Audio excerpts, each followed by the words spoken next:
Ethiopian visual artist and storyteller Heruy Aregawi Gebremariam has lived in many places since leaving his country to escape a civil war. He's currently curating an exhibit titled Navigating the Now at Ethiopia in Washington, D.C., featuring his own pieces alongside those of artists Aklilu Temesgen and Dereje Demesi. Heruy's work not only serves as a visual diary of his travels to places like Lamu in Kenya, but also an invitation for viewers to contemplate the evolving nature of cultural identity in a globalized world. Let's check it out.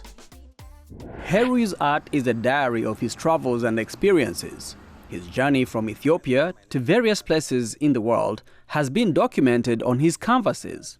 One such place that has left a significant mark on him is Lamu in Kenya. The island's unique blend of cultures and architecture have inspired some of his art.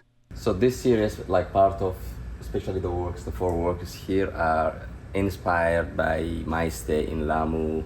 One of the striking things about the Lamu is beyond the fact that it's a cultural melting pot, it's rich history, good food.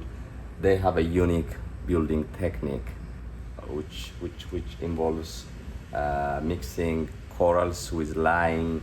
Most of the houses in Lamu are white or broken white, and you can have multi-story buildings like narrow alleys, and like these beautiful bougainville flowers, and these old buildings, plus the very refined carpentry, which like you find everywhere, like in the rich people's houses, the poor people's houses, there is always a patterned carved doors. For Heruy, every new place becomes a chapter in his ongoing story of home. His paintings invite viewers to contemplate what home means, not just as a physical space, but as a feeling, a memory, a connection. I've been here it's been only 5 months since I made my move to the US.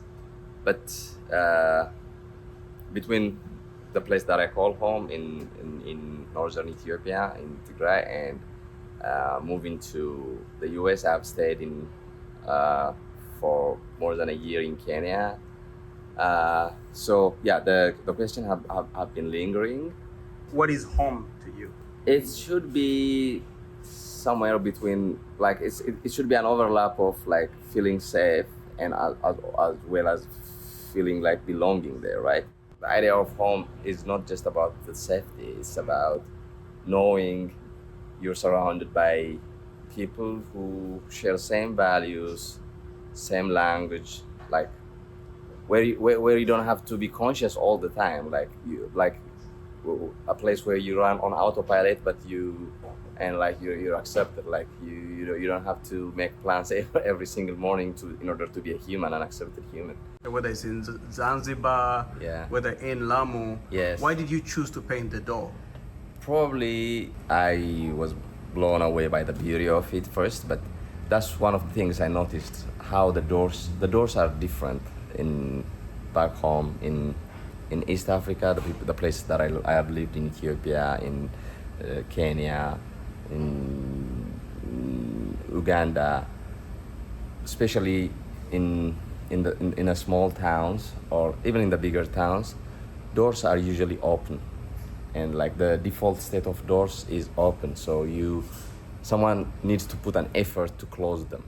His journey began in Mekelle, the city of his birth, which he was forced to leave due to a civil conflict. But his memories and love for his homeland remain alive through his art. These pieces are titled Makaloan and Makala 2.